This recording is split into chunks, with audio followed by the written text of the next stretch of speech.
Mesdames, Messieurs, bonsoir. Merci de choisir le canal de ESAE TV pour vous informer. Voici les grands titres. L'article 15 du Code électoral précise la Commission électorale nationale autonome Sénat est chargée notamment de la préparation, de l'organisation du déroulement, de la supervision des opérations de vote et de la centralisation des résultats pour le bon déroulement du scrutin de l'année prochaine. Cependant, force est de constater que maintes difficultés interviennent dans la phase de préparation de l'élection législative de mars 2019. C'est du moins l'essentiel à retenir du propos du président de la Sénat, Emmanuel Tiando, que vous suivrez dans un instant. Après son annulation par le gouvernement il y a quelques mois, la taxation des communications revient une nouvelle fois à la charge. C'est en effet le constat fait par les abonnés des réseaux GSM, Move et MTN en particulier depuis quelques jours. Vous suivrez au cours de cette édition les différents avis des Béninois à propos de la dite taxation. Après précisément 4 ans et 9 mois de bons et loyaux services rendus à la nation béninoise, l'ambassadeur de la République du Venezuela après le Bénin, M. Alejandro Correa Ortega, s'est rendu à la Cour constitutionnelle ce jour. Objectif principal, dire au revoir au président de la Cour constitutionnelle du Bénin, Maître Joseph Djobeni.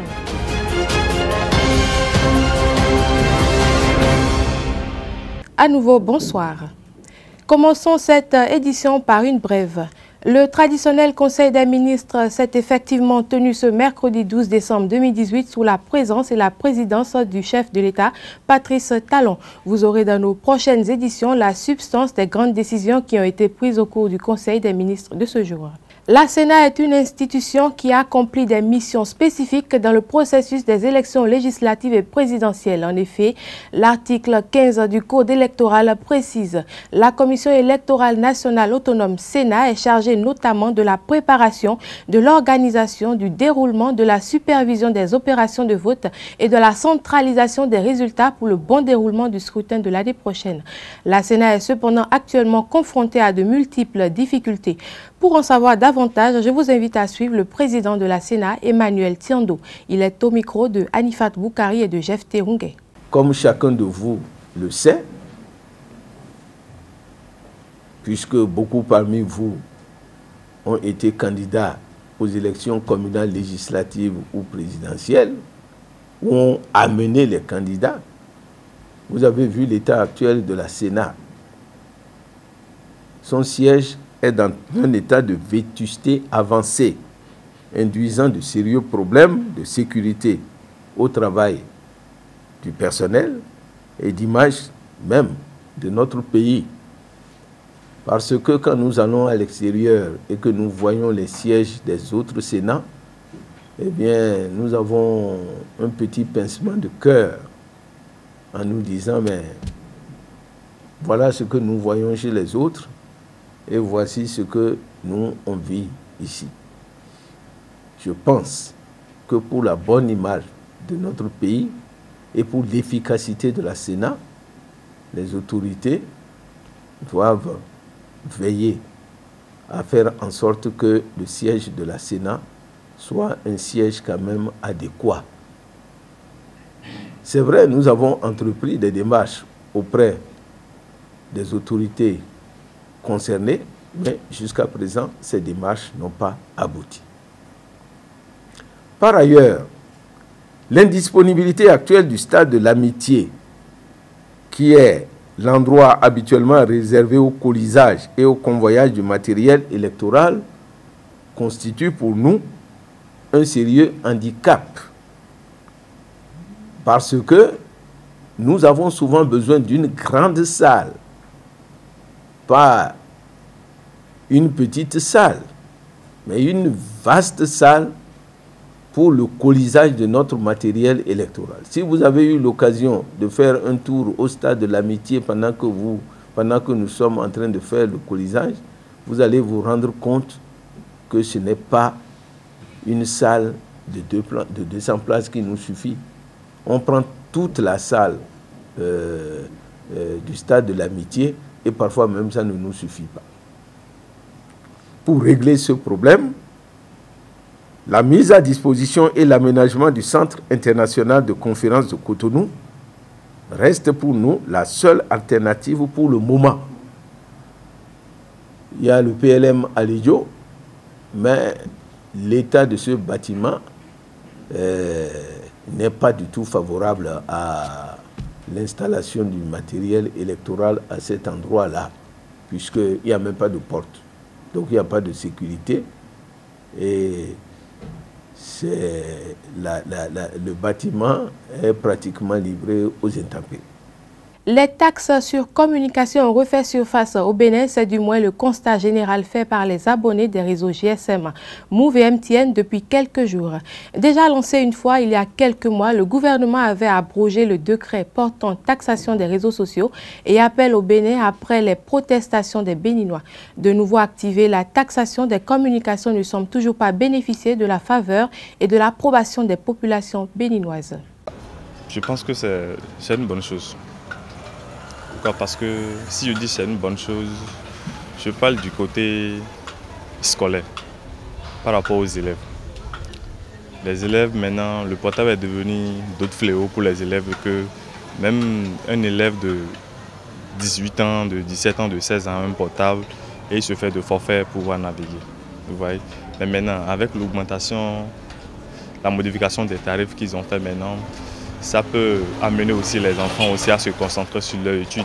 Parce que tant que tu n'as pas beaucoup de moyens, tu ne vas pas pouvoir se connecter. On fait des milliards parce que les gens des bons d'ailleurs et compter des milliards parce que ils m'ont dit que bon, mais si quelqu'un veut donner des cacahuètes les gens, si tout le monde, parce que n'a arrangé mieux quoi. Parce que les bons d'ailleurs ils m'ont dit que bon. Mais les bins, au moins, mes bins connectés.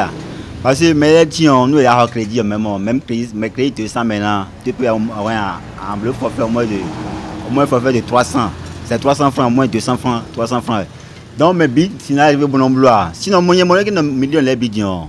Parce que mes bins sont connectés. Parce que, elle a doute à faire quoi. Moi, j'achète 500 francs, forfait de 500 francs. Mais c'est hier que j'ai remarqué que ça a diminué. Mais qu'est-ce que j'ai dit? Rien. Qu'est-ce que j'ai dit? Rien. En tout cas, si c'est pour le bien de la nation, le gouvernement n'a qu'à continuer. Et nous allons essayer, nous les populations, d'avoir la patience et de s'approcher un peu de ceux qui sont dans le métier des GSM pour demander, avant de dire ce qu'ils vont raconter sur les trucs là. Moi, j'apprécie ça. Du domaine personnel, je vois que c'est pas trop bon. C'est pas trop bon. Parce qu'avant de faire ce genre de choses, il faut voir d'abord l'aspect de notre pays d'abord. Avec les crises qu'il y a dans le pays actuellement, l'argent ne sort plus, rien ne marche plus dans le pays. Est-ce que c'est en ce moment maintenant que les réseaux décident maintenant de changer, de modifier les tarifs, que ce n'est pas trop bon. Mais pour ceux qui, avec ceux qui utilisent les forfaits, les réseaux sociaux pour pouvoir travailler comme les centres du jeu par exemple, parce que moi je suis du centre de jeu et que j'utilise des Wi-Fi pour pouvoir travailler dans mon centre de jeu. Ça n'arrange pas trop, ça ne nous avantage pas. Sans vous mentir, concernant la modification des tarifs, sans vous mentir, moi je n'ai rien à dire comme ça. Parce que le gouvernement qui est là veut l'évolution de nous-mêmes et de la nation. On ne peut pas dire que ce que le gouvernement fait est mal. Non. Parce que pourquoi les gens vont dire que c'est mal? On est toujours comme ça. L'ancien président paix à son âme avait dit que nous sommes que des intellectuels taris. Et ça le prouve vraiment. Quand le gouvernement fait tel, on crie. Mais quand est-ce qu'on va changer? Quand est-ce que le Bénin va changer? L'ambassadeur de la République du Venezuela après le Bénin a fait ses adieux au président de la Cour constitutionnelle du Bénin ce mercredi 12 décembre 2018. Après exactement 4 ans et 9 mois au service de l'État béninois, Alejandro Correa Ortega, à sa sortie d'audience, a partagé ses sentiments avec les professionnels des médias. Suivez. Merci beaucoup. Aujourd'hui, je suis ici en audience avec Monsieur le Président de la Cour constitutionnelle.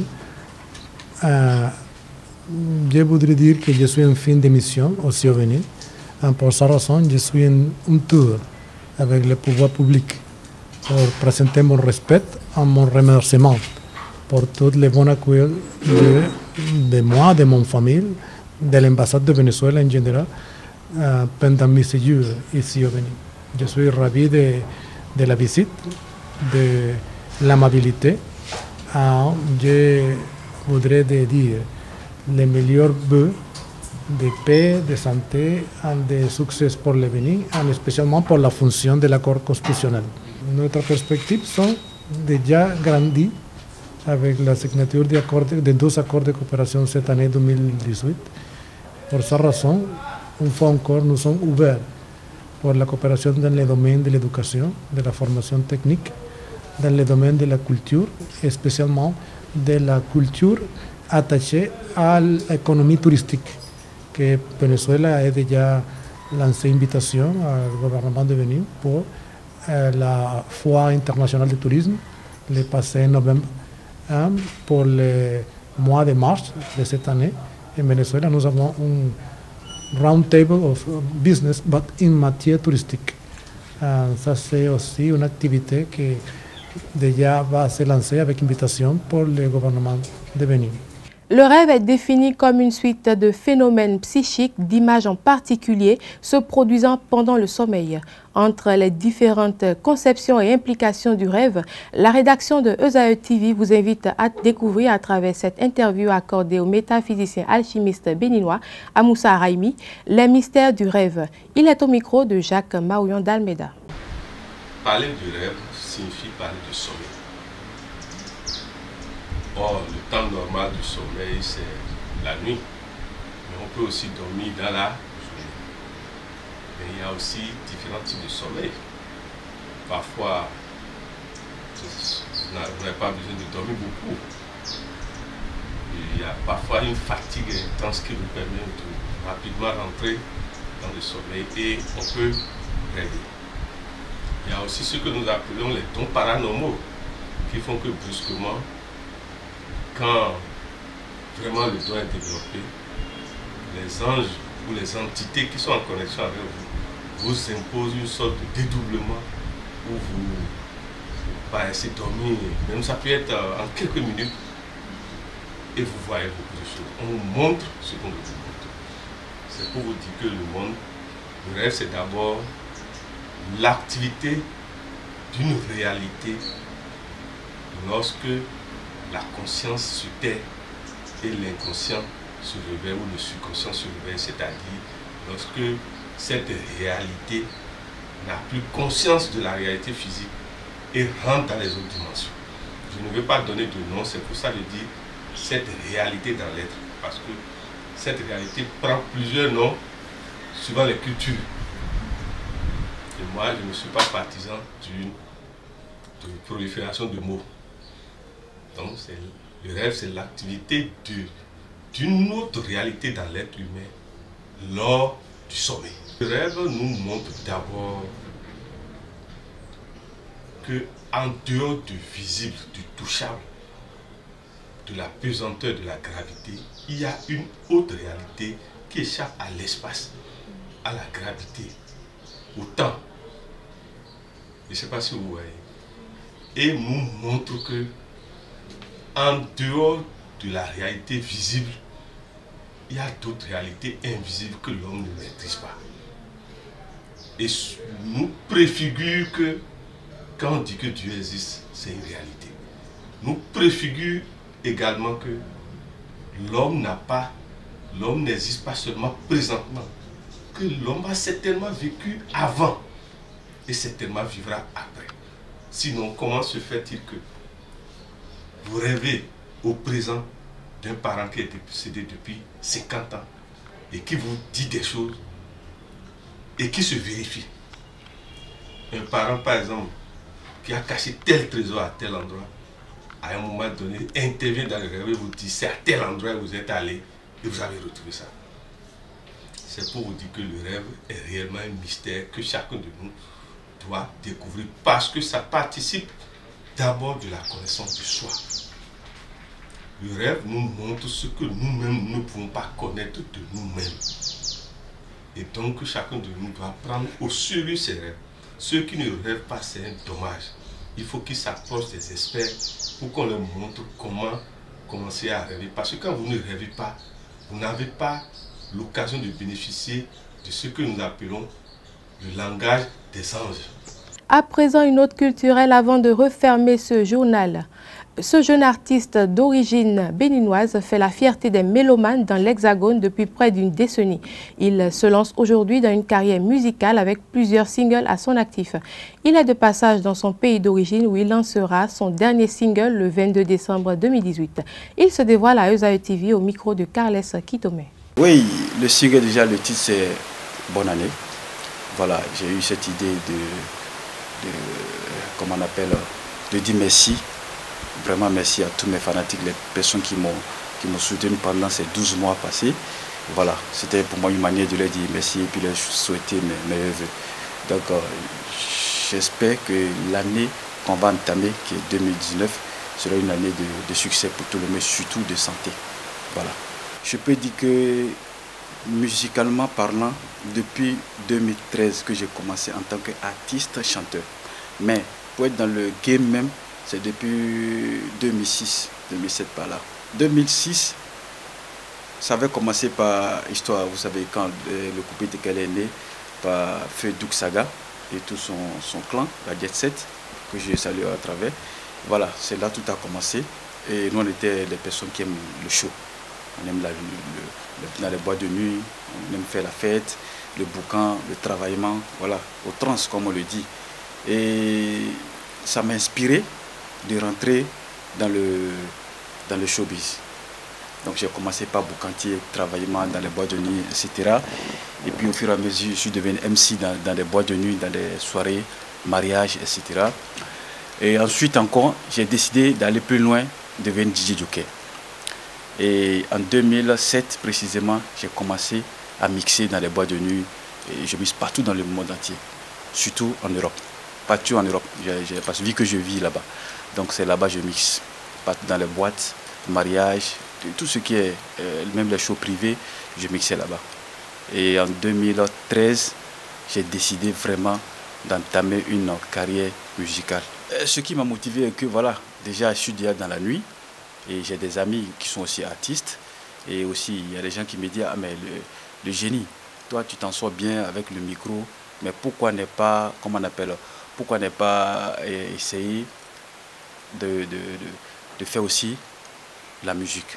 Pourquoi ne pas essayer de chanter? Je dis ok, je vais essayer. Effectivement, j'ai essayé. Et voilà ce que ça donne jusqu'à aujourd'hui. Depuis 2013, je n'ai pas sorti d'album.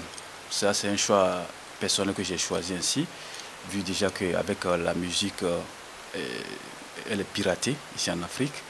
Voilà. Donc ça n'encourage pas de dire qu'on va essayer de faire un album. Sinon, j'ai que des singles à ma disponibilité. Par exemple, le Chimambilou, elle a été enregistrée dans le studio de DJ Arafat, le Daichi. Et l'enregistrement a été fait par Ariel Chené et en même temps avec lui que j'ai fait le featuring. Donc ça c'était en 2014 ça. Le titre c'était Chimambilou, ouais, qui n'a pas eu mal de succès. Voilà. Et ensuite j'ai fait sortir une autre single qui est Il y a quoi dans Jalousie, que j'ai fait avec Matador, El Matador, aussi d'Abidjan. Donc il faut souligner que moi tous mes sons, c'est vrai que moi-même en question je vis en Europe, mais tous mes sons sont enregistrés en Afrique et précisément en Côte d'Ivoire. Je viens de commencer par travailler sur mes 3 derniers sons avec un nouveau arrangeur qui est Kang Dream, qui est un Togolais. Mesdames, Messieurs, c'est la fin de cette édition que nous vous remercions d'avoir suivi. N'oubliez pas, restez toujours connectés Eusae TV pour nos différents programmes. Bonne soirée.